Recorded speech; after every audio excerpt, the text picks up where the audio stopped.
Okay, so we'll get started. Welcome everyone to our webinar featuring Avid Bookshop's favorite forms. The webinar is going to last approximately an hour, and while Rachel presents, we're going to mute your sound. I think most of you already know how to do that, so you can also go ahead and do that. You do it by clicking on the microphone that appears on the bottom or the side of your screen. Please use the chat function to ask your questions. Wanda's going to be monitoring that, and so she'll ask Rachel your questions during the presentation. And you're welcome to keep your video on. It's nice to see you. I think it's nice for the presenter to see you, but if you need to multitask, then just turn your video off so it's not distracting.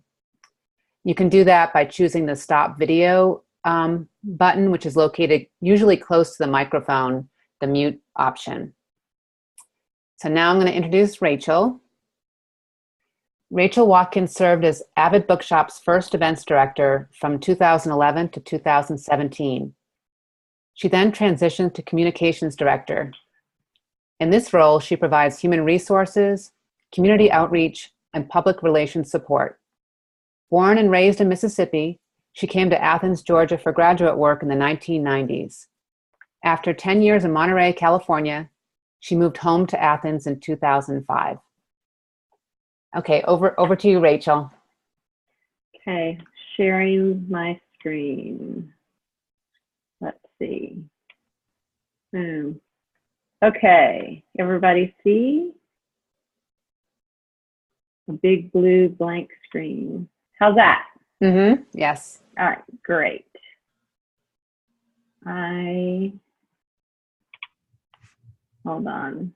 I'm gonna hide that. Ooh, hold on. I just hid something I shouldn't have. All right. It should be in your screen. Okay, so hi everybody. I love checklists and forms and SOP. I like to call it standard operating procedure because it helps build a community brain. We have 19 employees at our two shops. And the more we can all use the same information, the more streamlined you are for your customers. So that's why we use forms and checklists. I wanted to show you guys here on the SIBA website that these forms I'm going to show you are at the top of several of the Brain Trust pages.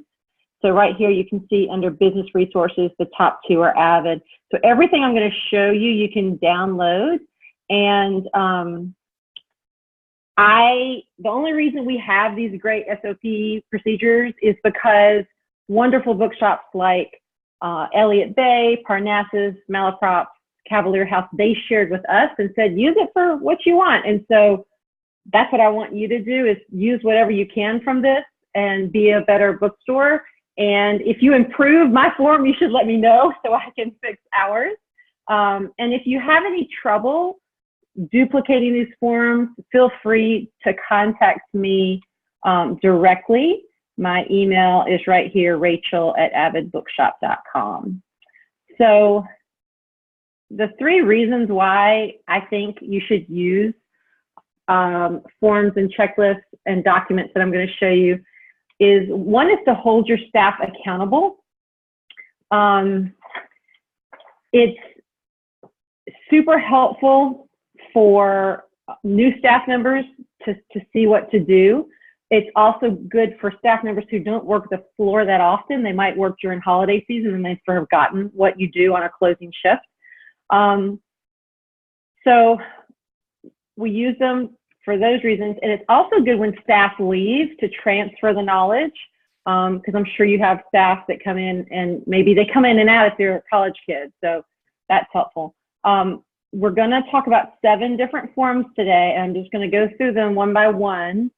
And I can't remember what we decided. Are we going to do questions at the end, Linda Marie?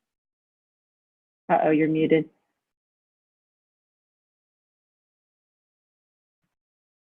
People are going to write their questions in the chat function, and then Wanda is going to potentially interrupt if it's a question that needs to be asked at that time. Okay. And we may also do questions at the end.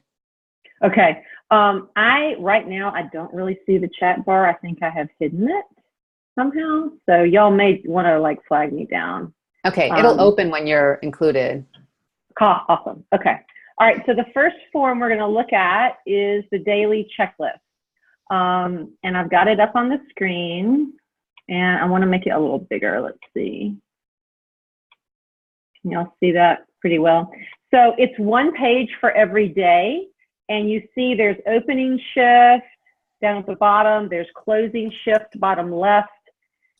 We've got miscellaneous duties. And we've got Sunday and Monday. So this is on a checklist behind the cash wraps at both shops. And it's very basic. I mean, look, I literally tell people how I want them to clean the toilet, around the toilet. Look at that. Clean floor surrounding toilet with a wipe, because it gets stinky. But it's also things like counting the drawer, you know, make sure over here, make sure the drawer's at 300. What do you do? So it's very specific things. Look right here, it says make sure phone has dial tone, y'all. Sometimes the phone won't have a dial tone. But there are also things over here, miscellaneous things to do continuously, vary your tasks. So we really encourage people to ask the senior bookseller you're working with, what can I do to help? We have a lot of young UGA students who may have never worked retail, and they don't understand that you don't look at your phone. You know, if you're bored, you shouldn't be bored. So we really feel like a lot of what we do is train people to be adults. We train people how to answer the phone. And so we have to help them know to ask, what can I do to help? We have specific things for days of the week. You'll see the New York Times down bottom right for Sunday. You'll see check the events shelf for event books here on Mondays and Street Smart. So this is one page double-sided, and they keep them, and then I grab them and I look at them. Now, I am very aware that people may not be honest, and they can just check things off. But in general, we hope that the people we hire, we're going to be honest. This form has helped us change procedures. We really have a climate and culture at Avid where people will be like, why do we do this? And then Janet and I may say, gosh, I don't know, we've been doing this for 3 years. And so we reevaluate things. So these checklists are constantly evolving based on the feedback from our staff. So, and that gives them ownership over what they're doing. This is also an at a glance at who closed last night. So if you walk in the door and the shop's trashed, usually I'll get a private ping to me saying, hey, HR lady, I want you to know. So that's helpful for accountability. The second checklist I'm going to show you is what we call the task calendar. This is something our former bookseller, Caleb, who wrote that great book, Top Elf, created, and this was a game changer. So this is a piece of paper. It's one sheet for every week. So here's week 1, Monday through Sunday, and then week 2, and then week 3 and 4. So week 1 and 3 are the same, week 2 and 4 are the same. Basically, we found that people who loved board books, look at the top one, always dusted board books. And sometimes poetry never got loved. We really wanted to keep the shop cleaner, so we would hire professional cleaners less often. So this ensures that every single section and sidelines is dusted twice a month if people do it, which we hope they do. There is crossover. Look right here. Check the event shelf for books related to events. That is so important. We have it on 2 lists. There's nothing worse than having a customer say, oh, I'm going to miss James Patterson. Can you get this book signed? And we forget. And then we promised, and that is an unfulfilled thing. So some things are double on the task list and the checklist. So that's it. I mean, it's very specific. Twice a month, we're doing things like look at the special order shelf and removing unpaid holds. So it's just real specific, but we really like it. It's also good for people who come in for the middle shift, people who walk in and do the 3 o'clock shift to close.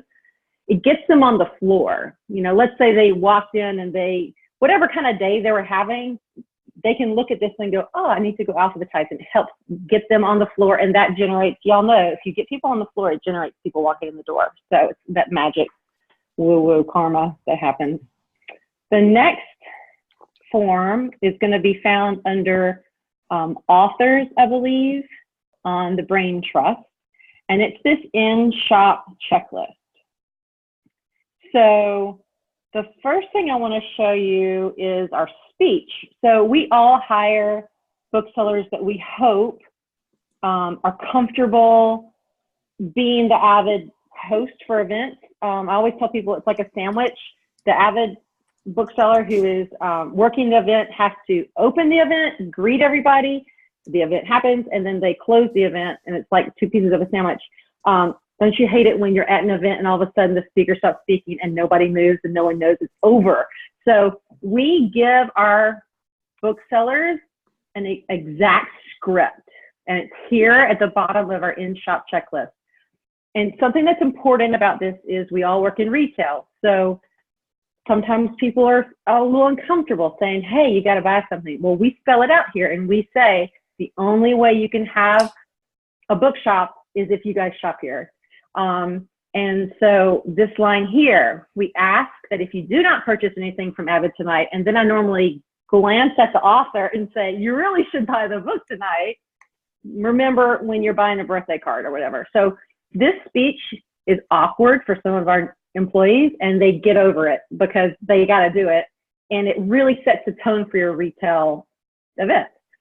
So this has checklist items during the event and before the event and after the event. So this is just really a step-by-step. This is what you do.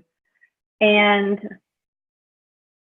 let me show you something that's super important that I think should be industry standard is, where does it say? Here it is. Submit the event summary.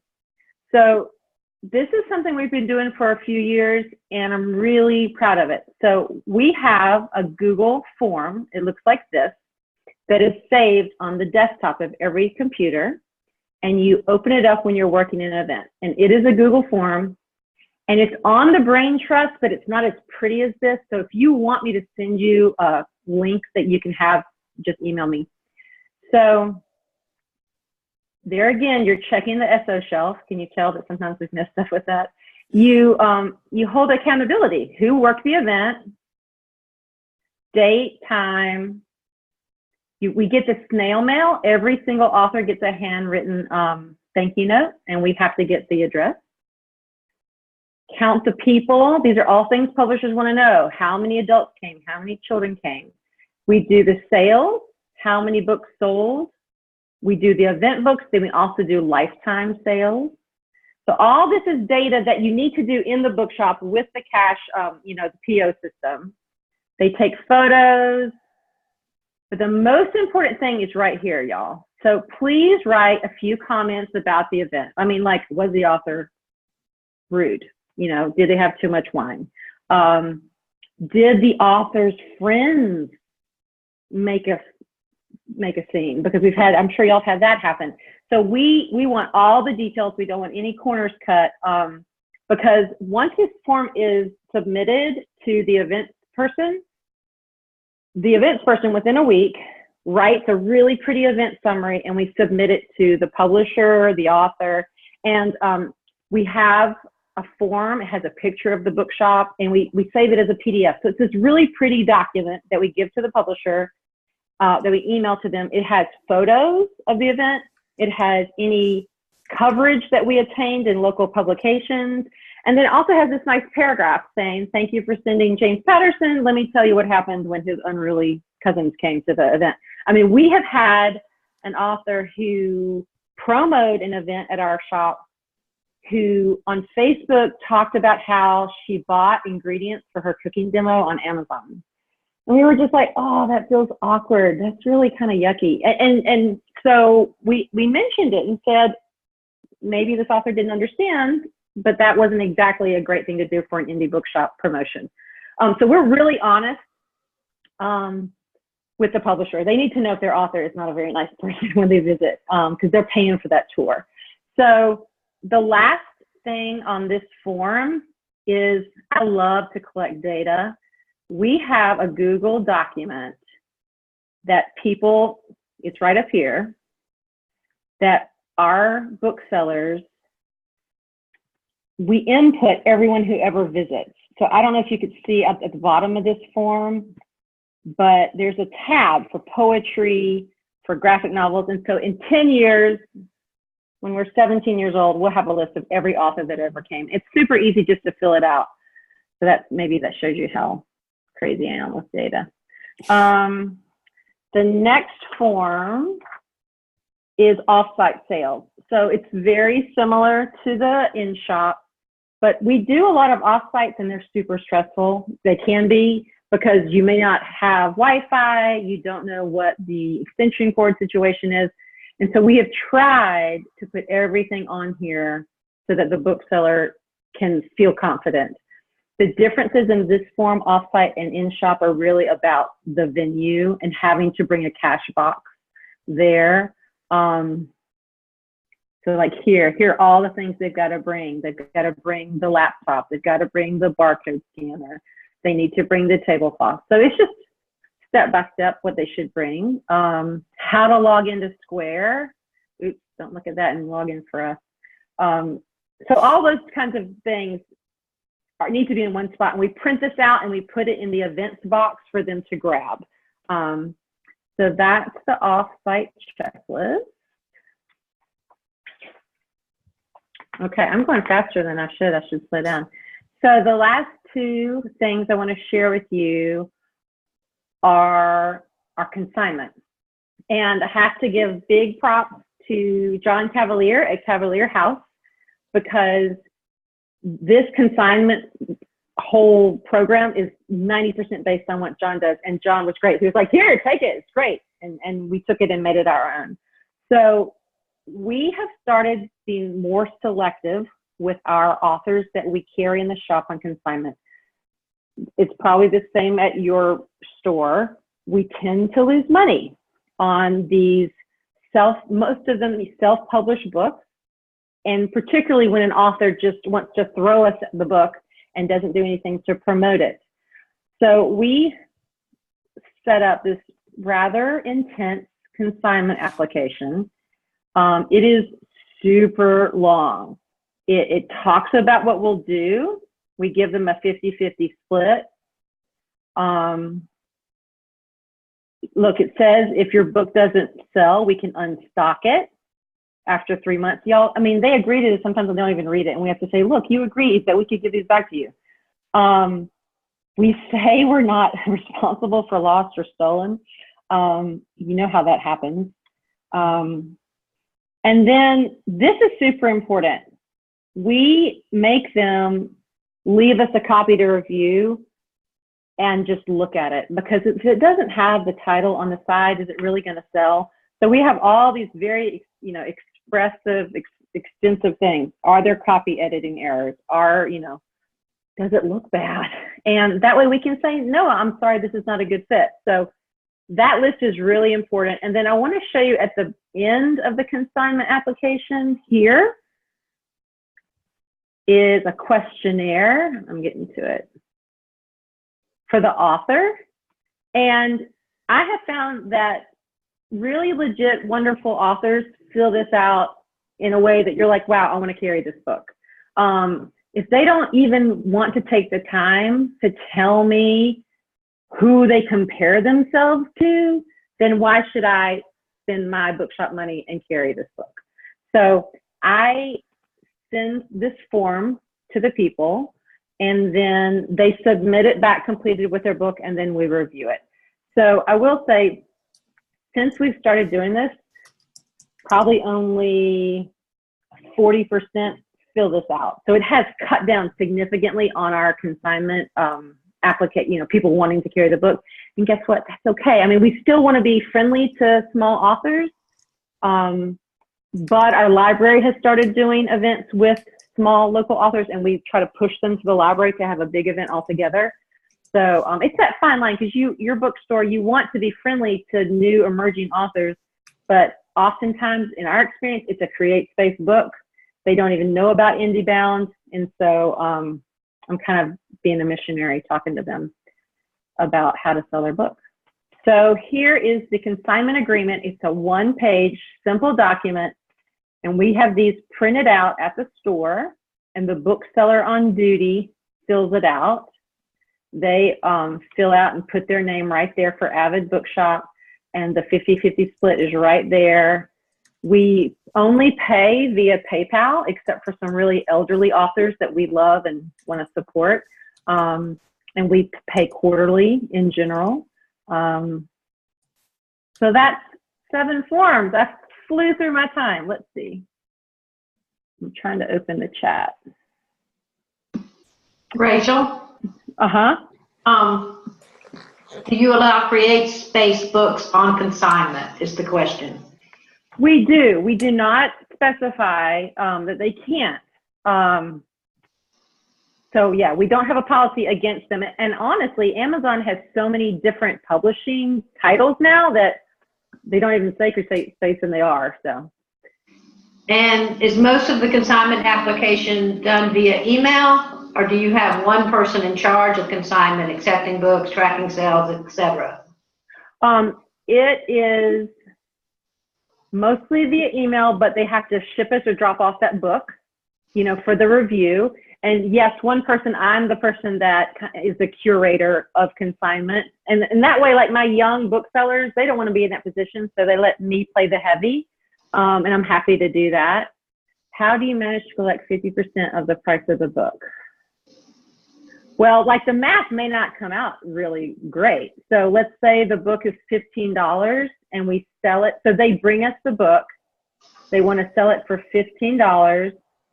We sell it through our point of sale, 15. And then once all the sales go through, we literally pay them $7. So like, and I'm not a good math person, but like that doesn't take into account for labor, right?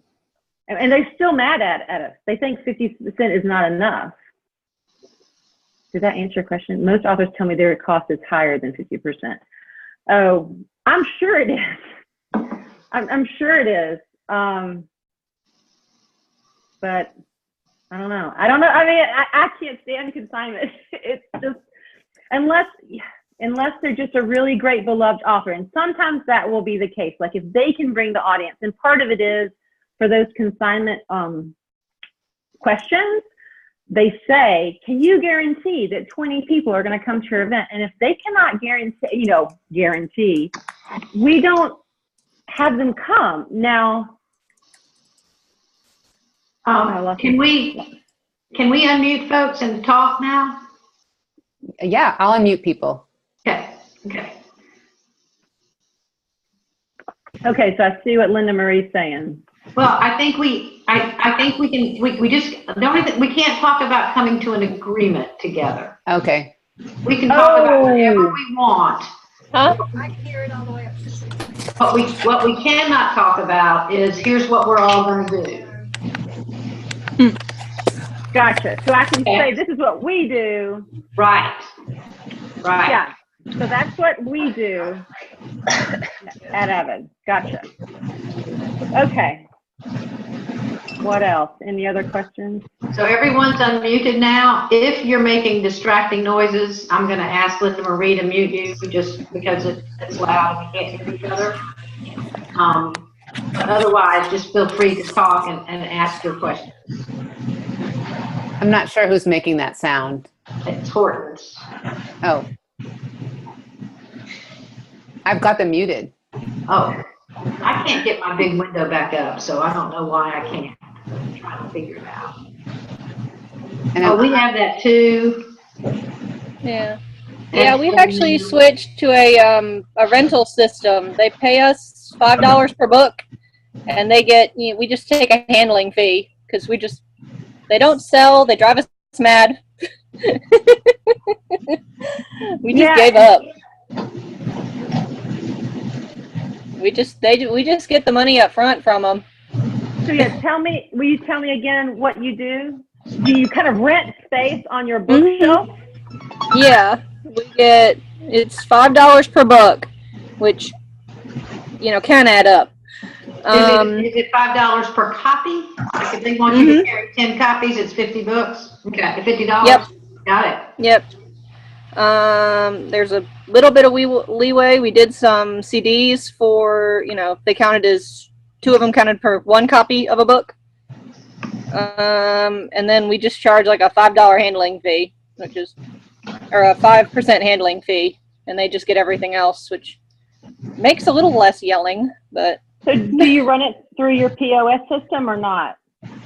Yeah, and they get inventory labels. We treat them like real books. We have a little mark on the inventory label that marks them as I still call them consignment, but. Yeah, I like that idea. That's mostly just me. Is anybody using Dart Frog? Dart Frog. Yeah, isn't Dart Frog for authors whose books have not been published yet, who are trying to get help with publishing? They also can be used by authors who do want to get their already published books into stores, and if a store feels uncomfortable, they can tell the author to connect with Dart Frog. I think that's how Yeah. I've been doing that. Just started it. I was having so much trouble with my consignment policy, and it was just me and Katie, and we were being inundated. So I just thought I'd go with that for a little while. I still pay attention when somebody comes in, that I listen to them before I say what I'm doing, and can make exceptions. But that's just something I needed to get off my plate for a little while. Yeah, I mean, Dart Frog is a great option just because they pay you. If you send them an author, whether they accept that author or not, the store makes $35. Yeah. And So I've sent a couple there. I've directed them. I don't know that they've on there yet, but it's a lot easier than, trying to explain to them how it all Rachel, as to converting, Gordon McClellan is a very, very nice guy. I mean, I'm sure he would talk you through it and help you. I'll be happy to send you his contact information. Yeah, I've met him, but yeah, that's the thing, is we have so much existing consignment. If that was a smooth process, because it's painful. Yeah. I mean, I think Dart Frog has come up with a pretty good solution. I thought it was very clever to take something that's such a headache for booksellers and turn it into a income stream is pretty impressive.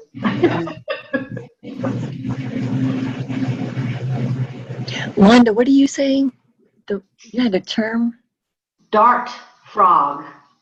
Like when you throw darts at a bullseye and a little frog. So I asked him, why did he name it Dart Frog? And he said a dart frog is a tiny little animal that thrives in the Amazon. That's why he named it that. He basically, they are a publisher, but they help people who don't know anything about publishing make sure their books meet those questions that Rachel had in her list. And then the store's benefit is if you send them an author, whether they accept the author's book or not, the store gets $35. But then in exchange, he asks for a shelf. So like, if you see Become a Partner Bookstore, I think you'll see the stores that are participating. Or maybe bookstores. Go down to the bottom again. Okay, hold on. Waiting. Where it says bookstores. Yeah. Yeah. So we should see Star's book. Somewhere there's It's loading, I think. Somewhere there's a list of stores. Oh, now in stores. Oh my God. See if that shows. So he in exchange for the income he pays in, he wants a shelf in the store.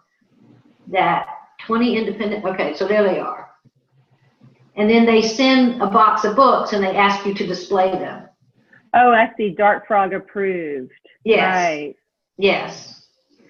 And so it's a way that he's able to help those books get placement in indie bookstores and pay booksellers for sending authors his way, and that sort of becomes your, I think he even has bookmarks that he, don't quote me on this, but like he puts your store logo on them, and when you have an author approach you, you're like, here's our partner, contact Dark Frog.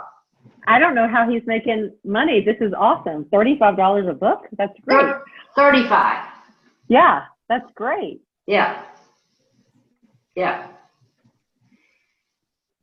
So, all right. Well, he offers a lot of other services too. So I think he's fulfilling a niche there. He's probably charging the authors a lot. Mm-hmm. Right. Yeah. But it's a great solution to a big problem. And he's a good guy. I feel like he's fair and real and in it for the long haul. Awesome. Well, any other questions for me or anything else y'all want to talk about? You want to talk about events or? Is that all of your forms? That is all my forms. Mm-hmm. I went too fast. I mean, those are great forms. You didn't go too fast. Don't worry about it. It doesn't. Okay. We're not. It's not about a time constraint. It's a quality constraint. So, I mean, I just love the forms, and I love the fact that you share them, because the thought of creating one of those forms from scratch is kind of overwhelming. And it seems like, you know, I'm grateful and appreciate you sharing the Peer Brain Trust, because there's lots of data there that people would not have to reinvent the wheel. Oh yeah. This past calendar was the one that people oohed and awed over the most at Winter Institute, because we took a bunch of different tasks that we had to do and put them, you know, on a monthly, twice a month calendar. So. And when you were talking about somebody coming in midday, if they come in the middle of the day on Wednesday, they're able to see, because it would be initialed or something if somebody had already done it, so they see what's left to do. Yeah, and the goal is to do everything on the list. Right, and so, you know, Tuesdays are slow for us, and so sometimes we'll see that something didn't get done on another day, and so you can fill in. But it is nice. And also, when you start to pick up for holiday season, you'll see what things are sliding. It's nice because it's evidence that your booksellers are actually really busy with customers if they don't have time to die. And so we haven't lived through a holiday season yet with this. And so I predict that some of this is not going to be able to get done just because you know how we all sling books after Thanksgiving. Right, so. Right. I have a question. Can you hear me? Yeah. Do you have a form? Oh, I have a form that I've been working on, and I've modified it many times, on once you book an author, getting ready for the event, you know, from the day that you sign up until the day of the event, and, you know, you starting off with, you know, who's the publicist and the publisher, and then the dates, and then there's like a checklist that says, you know, create, you know, Facebook event page, this, and then with all these different dates and everything. Do you have a form that you use for that? I do. Let me show you. I have used, let's see, I got to make it smaller. I have used this since I started in 2003, and I'm waiting for, it's loading. Hold on, I got a lot of things open here. Is this on an Excel spreadsheet? No, it's a Google form. It's a Google spreadsheet, and I'm trying to see, hold on. So can you see at the bottom, it has all these months? Mm-hmm. And let me see if I close. So look how everything's color-coded, y'all. I mean, this shows Janet and I are doing events right now, so you see how we're splitting things up. But this is my monster doc. Look, before event, did I send the website to the contacts after, and then it goes all the way over, like coverage, Facebook, website, and then here are all my publicity. These are all the places I can submit. Actually, that's not a good one. It's not filled out. Let's look at August. August is better. So I stand by. Look, all the newspapers that I submit, I really stand by this method because I work with UGA interns and they have to fill out these squares with the date they did stuff. And so that I can look, and if it's 2 weeks out and they haven't done what they were supposed to do, I go talk to them or I have to do it. So I'm more than happy to see kids events. This is like the master brain of events. And because it looks at the bottom, look, we had 10 unique events in March. That doesn't include book club. So you keep track of your events. So I'm happy to share if someone emails me kind of like a template, because it's going to be different for your, you know. Yeah, because what we do is for our press releases, I don't have it necessarily like this. I just have a group in Google and just send it to the group. But I do have like a line that says send press releases. And then they just have to go to Google with a whole list, because then I'm constantly adding to my media and my press releases, and also improving and modifying. People quit working or they change ways that they want to format it. Like a lot of media outlets now want you to submit online. They don't want you to send them an email for your press release. They want you to submit online. And so I've created kind of a form for that. But this would be a good one to put the where the online submissions is, because then you can just click the link and it'll take you straight to, their page. And then, yeah, we have so many people doing it. So we have 4 UGA interns and then an events coordinator, and then I'm kind of over it. And so this way, everybody can see everything. So you're accountable. But I like your idea, because you've got something that the authors are supposed to be doing, right, to promote their event. Did you say? you mean the one sheet that I have, the checklist? Yeah. It's not on there, although that's a really good idea. What and I can send it to. I'd love, yeah. And it needs, I'm always changing it and perfecting it. And every time I get a new events person, they kind of have difficulty, and I say, well, just modify it to how you work, because I want it done. And if you need to change it a little bit to make it more comfortable for yourself, go ahead and do it. But the check, basically it's looking at it from like, week 8, week 7, week 6, because, all of a sudden I'll realize, 3 weeks before the event, somebody forgot to send out a press release, or right. And also scheduling things like how many times are we going to do a Facebook post or an Instagram post. So they have to check off, how many times. There's a little checkbox. So they have to check off every time how many times they did an Instagram post on that author. So that, oh, I love that. I'd love to see that. Saying that they do it. Right. It's the banes of my existence, is just trying to get people to use the checklist. And also another thing that I do a lot with the checklist that's really helpful is I staple things to it. So like any email correspondence that I have with the publicist or the author, I will print out the email correspondence and I will staple it to the back, so that by the time the event is over, I probably have 15 pages stapled to this one checklist, because that way I can go back to the emails and read what it is that I said I would do, and even pricing, and I'll just leave a paper trail, especially off-site events, when we're selling books at, at discount kind of thing, and say, what did I quote them 4 months ago when they asked me, and so I staple the email to the. So usually what happens is that I'm the first point of contact when we're going to be doing an event, whether it's off-site. And off-site is one color, and one is yellow, and one is green. So I'm the point of contact. So what I do is I print out that first email, and I also I go to Edelweiss and I print out the PDF of the book with the price and and so I staple that to the back. And then I don't fill anything else out. I just put it on the events person's desk, because from there they need to fill it out, But at least I know that. And then sometimes the event doesn't go through, and it never happens. And so there's a stack of them, and you'll find ones that never happen, and you just throw them away. but the reason I like to do it is because sometimes we'll get calls, 3 months in advance.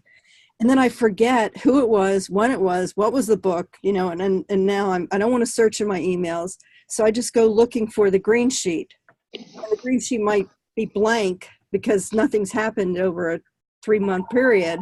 But now it's 6 weeks away, and now I got to now I need to start working on this. So I just find the green sheet. I was wondering if any of you use Slack for like certain communication paths, maybe for the team that works on author events or as another kind of virtual forum. I've tried, but it's not working. I was going to show you, we use the whole entire shop uses Basecamp. And I can't say enough good things about Basecamp. Let me see if I close some of these windows, it'll load faster. We used to use Asana, and we moved to Basecamp, and Basecamp's been around a long time. But see, we have an events project here with to-dos. Look at that, event orders. Basecamp. So I love Basecamp. Would be happy to talk to anybody about Basecamp anytime. See, we've got Bookshop, HQ, Avid Kids, we've got inventory and buying. Everything is discussed on this. It keeps it out of email. People's emails are totally too much, So I love, we use Basecamp, and when we use Homebase for scheduling. And those are both apps you can use on your phone or on here. So Basecamp picks it up, and then you create different projects like you just have.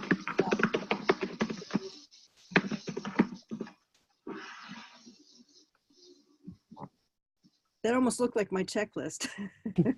Yeah, I mean, which is yeah. Yeah, the event orders and everything's very transparent. It doesn't have to be. You can have private projects. But we used to use, back when Avid was a little moleskin, we would write things down on top of the register, but then that's ridiculous. And people who aren't in the shop have to know what's going on. So we have, even the other thing we have in Basecamp is we have references. So every single piece of paper that we print, bookmarks, book plates, all that is all found in Basecamp. So really you can run the shop from your phone if you have to. Well, so is it a link to the document? For every flyer, bookmark, is there a link that will take me right to that document? Yes, you can upload it directly, yeah. Or it links to the Google. Excuse me, is Horton still here? They're here, but I don't see them. Yep. Someone was asking about the rentals, the $5 per book rental. How long does that last? 6 months, I think. Going off the top of my head, I think it's 6 months. Okay. Which I think is what our old consignment did anyway, so I think we didn't change that. Right. Okay, that was a question someone had. Sorry to interrupt. You're fine.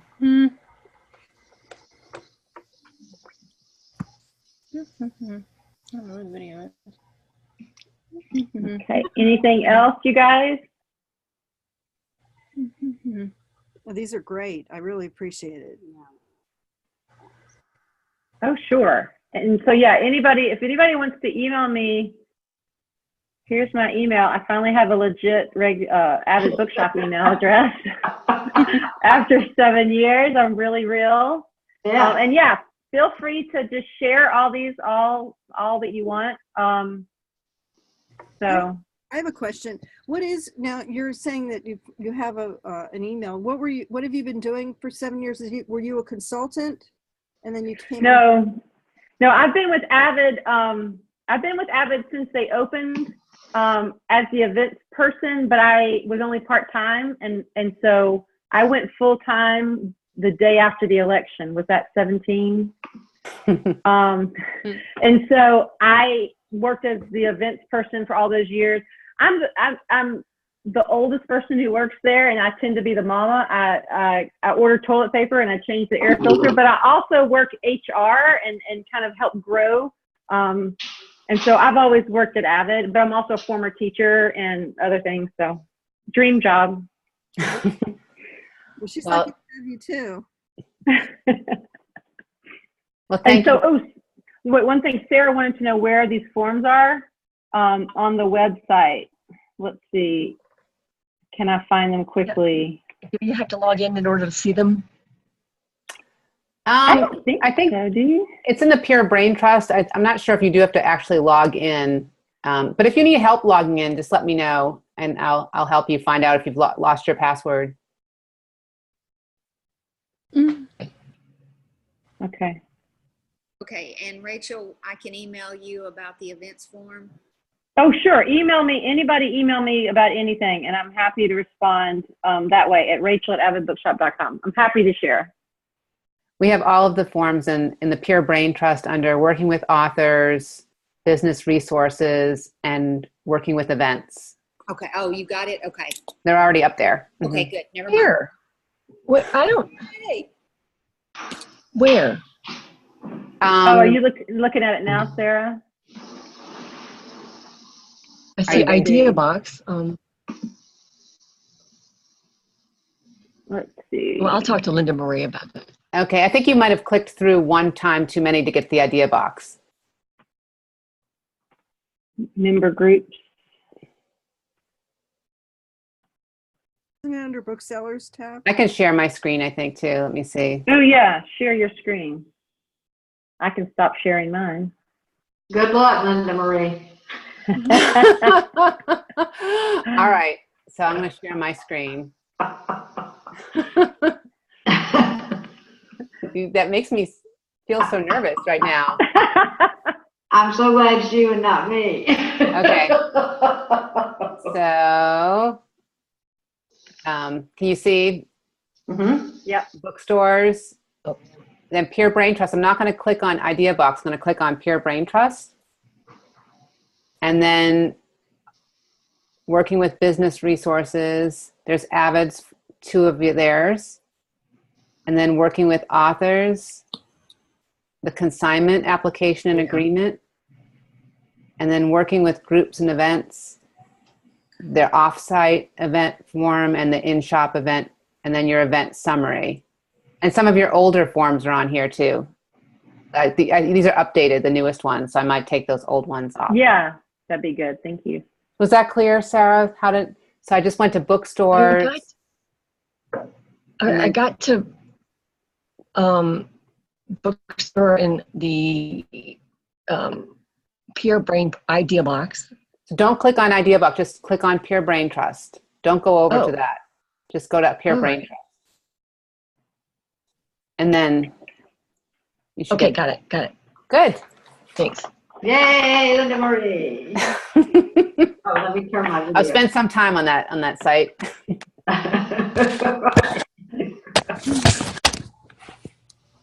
All right. Well, were there any more questions? Nope. Thank y'all. Thank you. Thank you so much, Rachel. That was really You're great. welcome. Appreciate it. We still have office hours till 4 o'clock if anyone wants to stay on, but I'm going to stop recording this webinar.